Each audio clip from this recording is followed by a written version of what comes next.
rentable. Pero al mismo tiempo eso depende del costo de ese nombrado, ¿verdad? What we're just talking about is why not cover the retaining pond? In the old days, for manure operations, they would have retaining ponds for the slurry that came out that were not covered. And of course, no biogas was captured. It was just a way to hold on to it. Evaporation took place and they would pump it out to irrigate. Then people realized that if you cover one of these with a simple membrane like this, the gas that bubbles up is a sufficient quantity to run an electric generator. And so it's useful.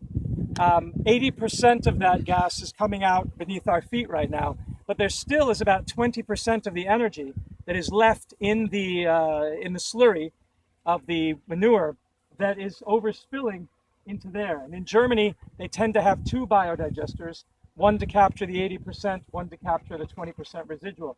Is it profitable to invest? That's the question economically.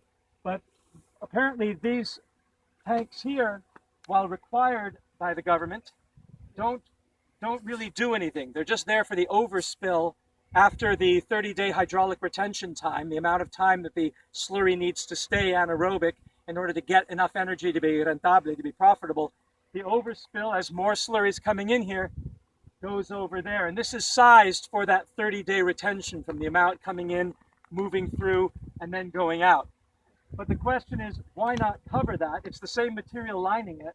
If it worked out economically, that extra 20% of the gas might then be able to be exported to the city. And with a feed-in tariff like we have in Germany, of course it makes sense because the farmers get paid about double for the electricity they sell as opposed to the electricity that they buy. And this is part of the subsidy that the feed-in tariff does in order to help stop climate change, in order to provide a better no pollution atmosphere.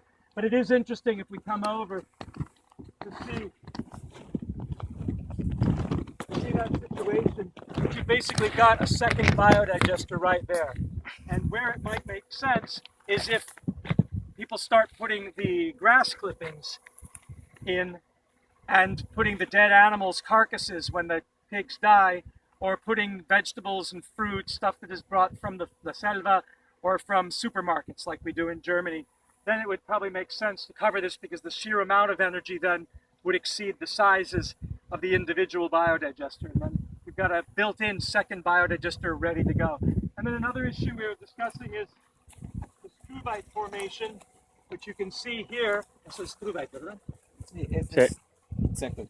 So you've got this hard, what looks like a stalagmite growing up, and it is in fact like a stalagmite. It's minerals. It's mostly a combination of magnesium ammonium phosphate, MAP, which is struvite, but it's very rich fertilizer, particularly the phosphate portion. Some of this might be due to the urine that is in from the animals.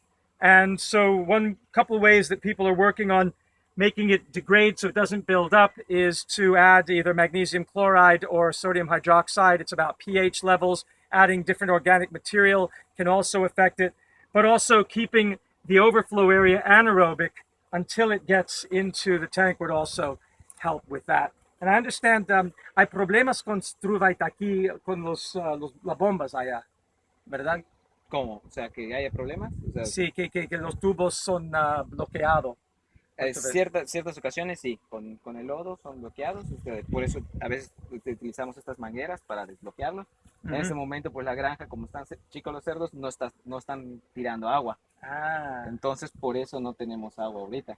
O sea, de hecho, llevamos más de 5 días, 6 días que no están tirando agua, pero porque no están empezando. La lluvia es un factor muy importante, ¿no? Porque, pues, el cerdo, pues, usualmente tiene calor. Entonces, si nosotros, usualmente los granjeros bañan a los cerdos y se aumenta el consumo de agua. Pero ahorita no los están bañando porque como llueve todas las tardes, entonces los cerdos no requieren ser mojados, si no se pueden enfermar. Entonces no se tira el agua, entonces por razones, pues entonces no están tirando mucha agua.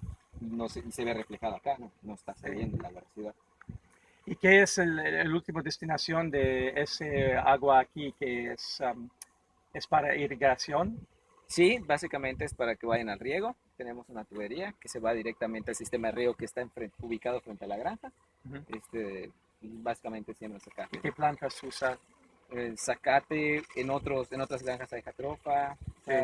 Pero aquí es zacate. Aquí es zacate. Sí, aquí es Y zacate. se crece más rápido y Más rápido, más frondoso, más abundante. O sea, realmente So, sirve for bastante. those who don't speak Spanish, what we're discussing is the use of the overflow water, the irrigation water, and there is a type of fruit tree. It's an árbol de fruta que se llama zacate. It's a shrub. Grass? It's a grass, zacate Yes, grass. grass, yes. And it becomes more abundant and more Yes, there are more grows more. faster. And Yes, grow what does faster it and have more. as a fruit or a seed? Is it No, it's a seed.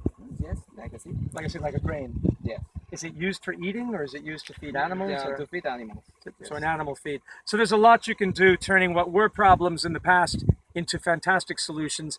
And for those of you who are rainforest lovers like me, you'll note that we're surrounded by one of the great rainforests in the world, the Yucatan forests, sacred to the Maya, with their árboles de Ramón and lots of wildlife. This pig operation is enhancing the capability of this forest to be productive, not diminishing it. So it's an industrial operation where domestic animals, ironically, are increasing the fertility of the area, are giving an incentive to protect the area because it needs a buffer zone in order to protect the pigs from possible illnesses that would come from being too close to human centers of population or to other operations of animals that's in the middle of the jungle. And that keeps the pigs safe, but it also keeps the jungle safe.